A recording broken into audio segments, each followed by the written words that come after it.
CTV News at 6 with Joe Perkins. Good evening. Thanks for being here. Well, it seemed like a good idea. Two friends, one canoe, and a warm weekend spent camping on Discovery Island. But what seemed like the perfect plan went down fast. Two men in their 20s were thrown into the waters off 10 Mile Point late last night when their canoe capsized. Search and rescue crews from across the island and the mainland spent all night and all morning searching, and today, with the search called off, one man is still missing. There's sounds no one expected to hear. The rumble of a hovercraft near 10 Mile Point. Overhead, helicopters circle the area. The search is on for a 20-year-old Saanich man. This is simply a missing persons investigation. This is a tragedy. Just before 11 last night, Saanich police were flooded with calls after people heard screams coming from the ocean. A search team was quickly activated, including U.S. Coast Guards, helicopters from Comox Valley, and a hovercraft from the mainland.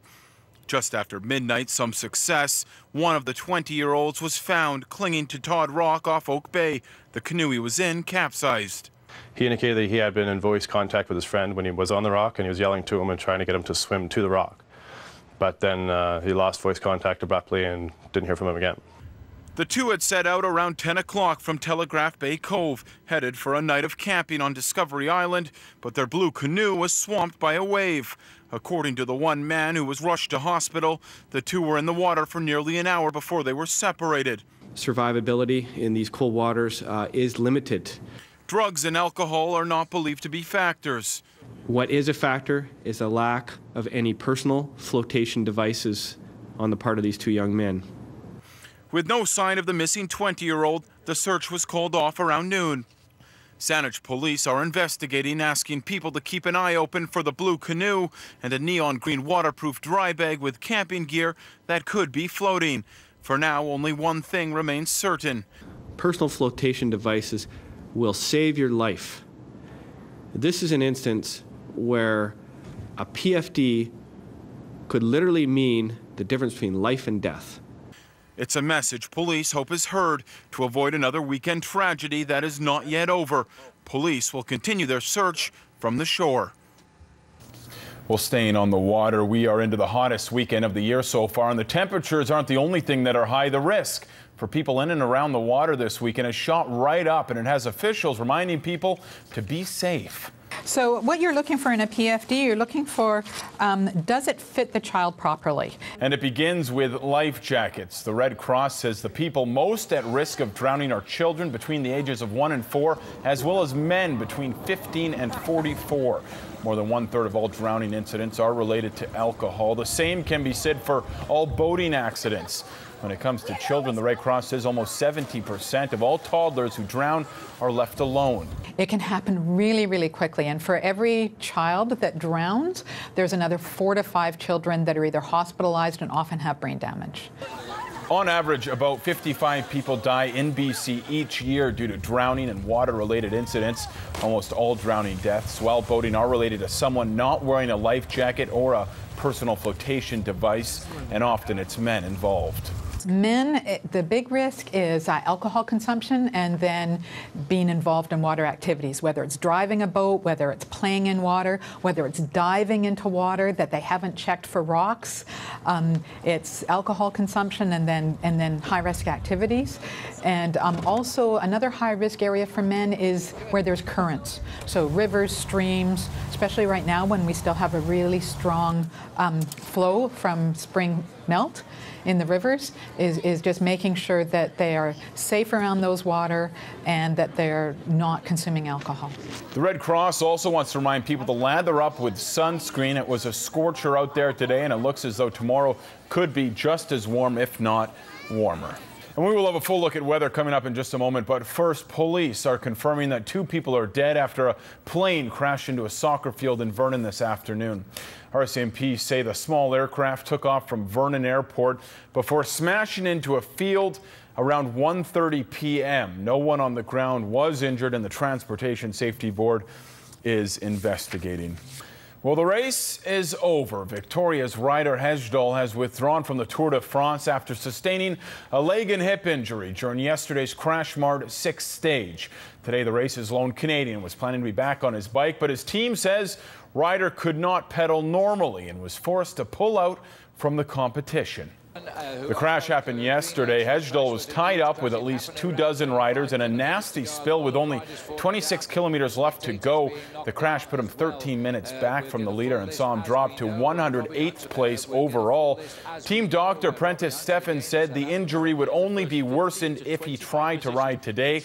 In a statement, Ryder says, "It's very disappointing to leave the Tour this way. I was in good form and feeling comfortable, just really settling into the first week with an eye on the mountains." Hesjedal had started the stage in 9th place, 18 seconds back before the crash. Ryder's dad says he couldn't be more proud.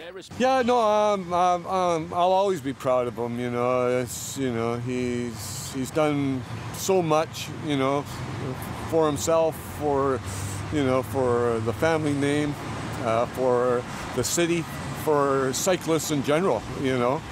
He's inspired a lot of people. People are more people are watching it. I got so many people that are so concerned now that he's not in the race, right? What happened? Is he going to race? It's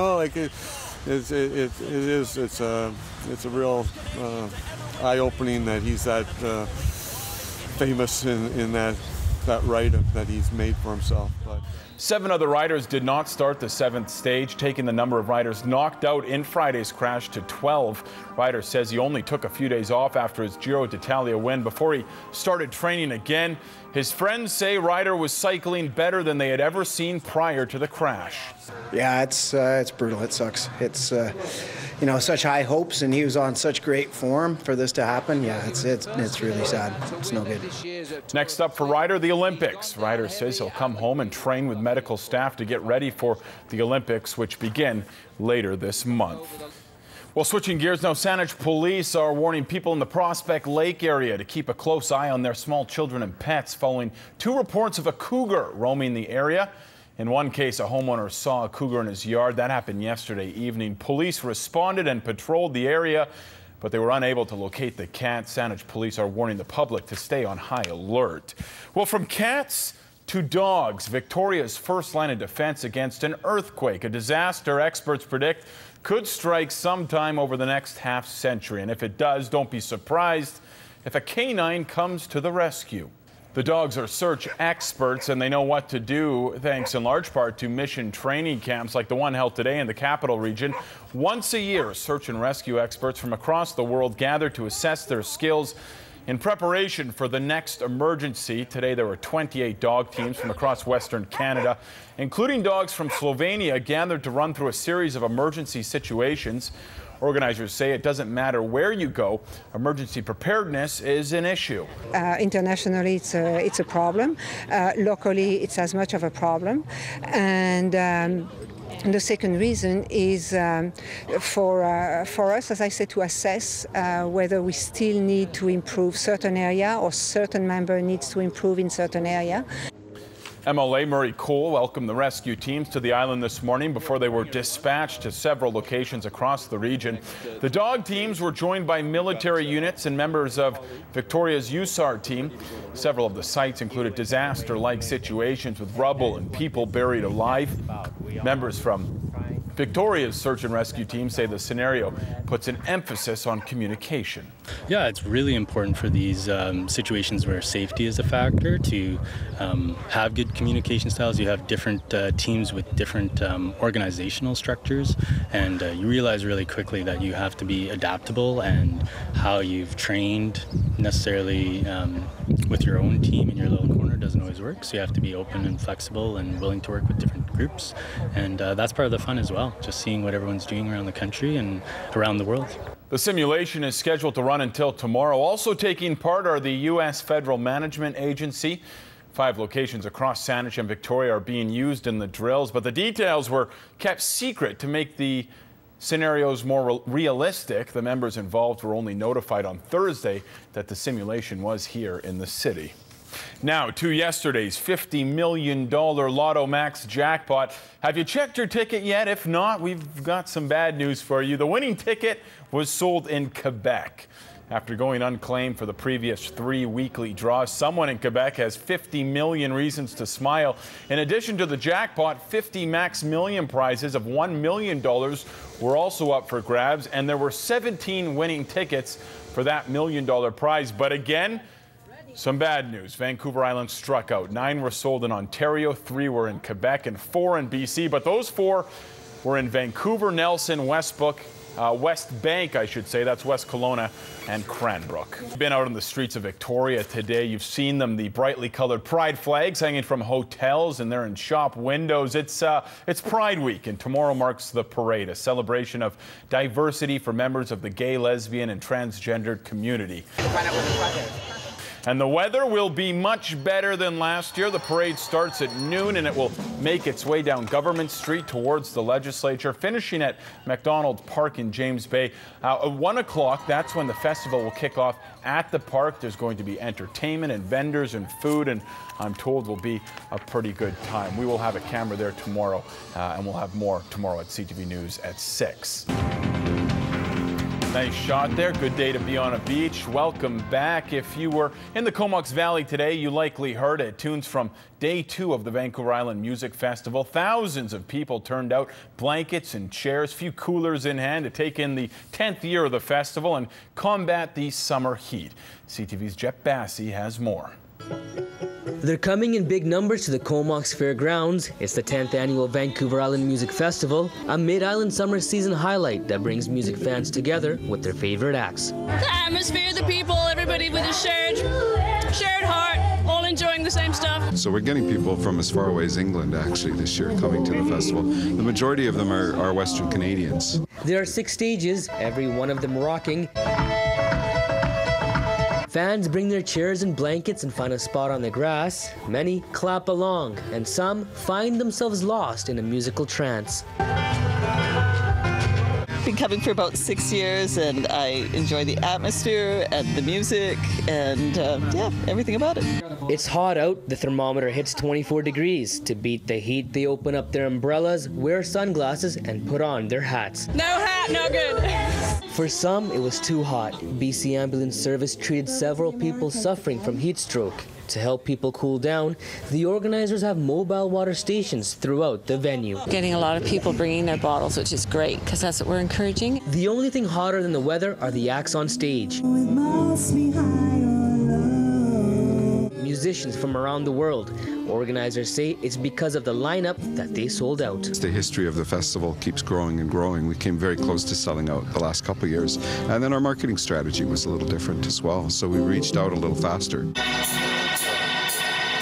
Just a kiss. Last night, Canadian pop and country singer-songwriter Katie Lang hit the stage, 27 years after her last performance in the Valley. She sang her hits and reconnected with her fans. Katie Lang, it was incredible. Yeah, especially when you sang, of course, Hallelujah. So. The festival has $1 million budget. The organizers are making a small profit to make sure the festival lives on. The Comox Valley is prospering.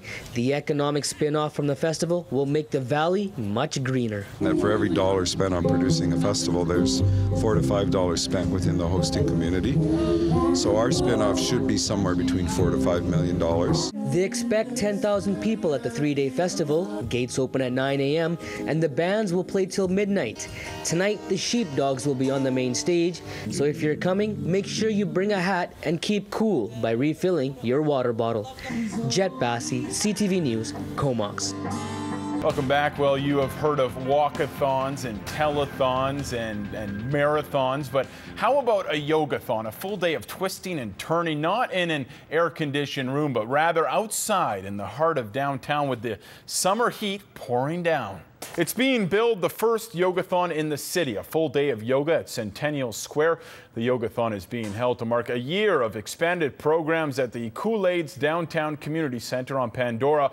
All day long, yoga enthusiasts had the chance to try out a full menu of different styles of yoga. Now, while most came for a class and left, not Royal Road student Anna McLymont She spent the entire day in the square and took in every class. Anna had her friends sponsor her for the day of yoga. About $85 was how much she raised. The money will go towards the center.